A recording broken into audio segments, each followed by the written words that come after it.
Hey guys, welcome back to 5nothing100nothing.com.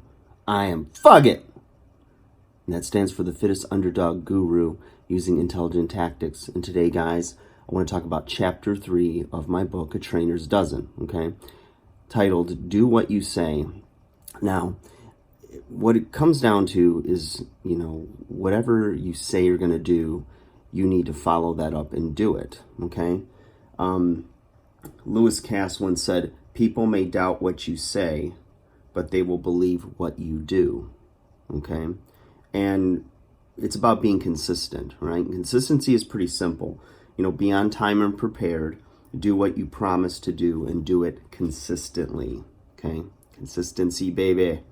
All right, I'm going to read you just a little paragraph and give you an example of consistency and how it was a good example of that in my life.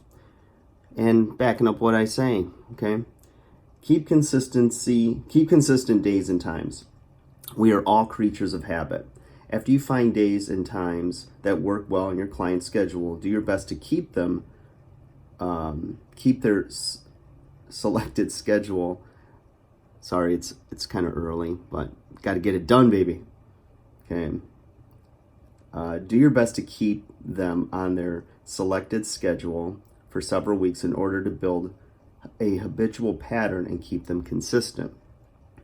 A few years ago, I was involved in a youth ministry at a church. The youth services met every Tuesday evening at 7 p.m. To make a long story short, the youth pastor left to start his own church, and the new leadership decided that it would be better to meet every other Tuesday instead of every Tuesday. What happened? Attendance dropped by more than 50%.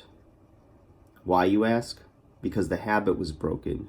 The kids found something else to do on Tuesday nights. Perhaps it was a TV show they didn't realize they were missing, etc. The moral is that you must get your clients on a schedule and do your best not to disrupt that schedule. Sure, if the clients are open to moving their times around, that's fine, but realize that most people embrace structure and predictability in their schedules. Do your best to make your training appointments habitual to your clients. Consistency promotes client retention more than anything else you can do. You must be consistent for them, but don't expect consistency from them. So,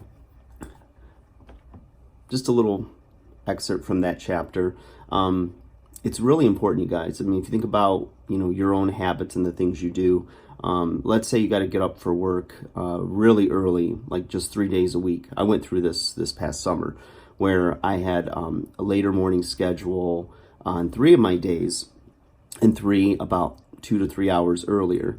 And that totally messed up my sleep because the nights that I knew I could stay up later because I was getting up later, I did, right? And it wasn't like there were days I was productive, but there's others that I wasn't. It just found time wasters or watched too much of a show or, did research and got caught up in the time. And it was really hard to get up early.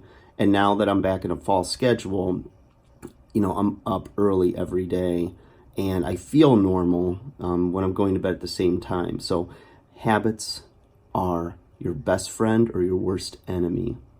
Like, share, subscribe. Take care, guys. Talk to you again soon.